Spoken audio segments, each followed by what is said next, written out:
Kung isa ka sa mga nagigising ng tanghali, walang gana, laging pagod kahit wala pang ginagawa, baka ikaw na nga yung tinatawag nilang tamad. Pero teka, paano kung sabihin ko sa'yo na kahit ganito ka ngayon, meron pa ring realistic na paraan para kumita ka ng 100,000 pesos gamit lang ang AI?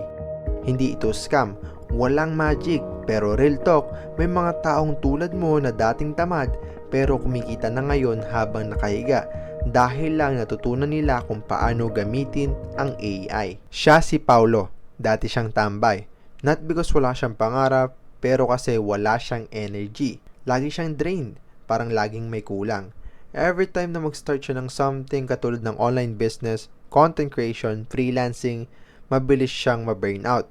Yung tipong pag walang result, give up agad. Hanggang sa isang araw, napanood niya ang isang video tungkol sa ChatGPT. Di niya in-expect, pero ang simpleng tanong niya sa AI, sinagot ng parang may coach siyang kausap. Pwede pala to. Pwede pala akong gumawa ng idea, content, o kahit script kahit wala akong energy na mag-isip. Fast forward ng 2 weeks, ginamit ni Paulo si ChatGPT araw-araw. Hindi para maging top performer, kundi para lang hindi mawalan ng gana. Unti-unti, nakikita niya, kaya niyang gumawa ng content outline, product description, kahit caption sa social media.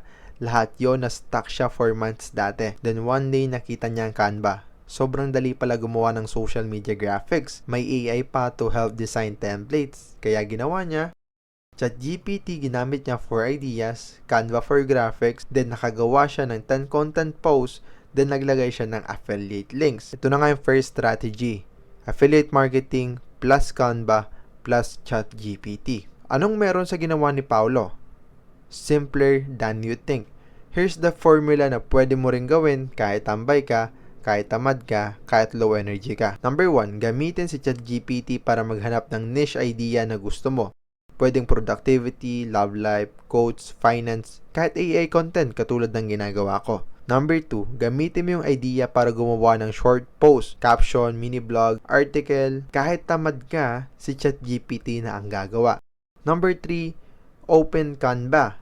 Hanap ng template, palitan ng konti, boom, meron ka ng visual post. Number 4, add your affiliate link to a product related to your topic. Pwede sa Involve Asia, Shopee, Amazon, Lazada, or kahit sa TikTok. Repeat mo lang yan 10 times a day. I-post mo sa Facebook, TikTok, or Instagram para magkaroon ka ng viewers or potential customer. At kung gusto mong malaman kung anong exact affiliate product ang ginamit ni Paulo para kumita ng 17,000 pesos sa unang buwan niya ng pag-affiliate, comment ka ng Paulo strategy sa baba. I might just share the full strategy sa next upload o sagutin ko siya personally. After 2 months of doing this consistently, kahit 1 to 2 hours lang per day, si Paulo nakakuha ng 21,600 in commission. Hindi malaki, pero big deal na yon para sa isang taong dating tambay at wala nang gana sa buhay. So, ano yung sunod niyang ginawa? Hindi siya tumigil. Instead, gumawa siya ng sarili niyang YouTube channel, pero AI ang gumagawa ng halos lahat. Script, ChatGPT gumagawa. Voiceover, 11 Labs or Halo. Graphics, Canva. Video editing, CapCut plus template. Binigyan siya ng AI ng superpower na kahit hindi siya magaling, makakagawa siya ng content. Strategy number 2, AI-powered YouTube for tamad creators. Sabi nga ng marami, consistency is the key. Pero sa mga tulad ni Paulo na madalas mawala ng energy, ang key ay system. At yon ang ginagawa niya gamit ang AI. Gusto mo bang gumawa ng YouTube videos kahit wala kang time, skills, or motivation? Ito ang basic workflow na pwede mong gayahin. Number 1, pumili ka ng topic na searchable. Halimbawa, paano magkapera gamit ang AI. AI tools para sa mga estudyante. Then, si ChatGPT na ang bahala sa title at outline ng video mo. Number 2, gamitin ang AI tools para gawin ang video. VoiceOver, si 11 Labs ang pwede mong gamitin. Sa mga slides or sa mga graphics ng video mo, Canva or Gamma app ang pwede mong gamitin. Then sa editing naman, CapCut. Number 3 naman, upload, repeat, and scale. Kahit gumawa ka lang ng 2 video per week, may chance ka nang makakuha ng views. Eventually, kikita ka sa AdSense, affiliate, or even sa products na binebenta mo. Dito na-realize ni Paulo, hindi pala kailangan ng sobrang galing at sobrang sipag para magsimula.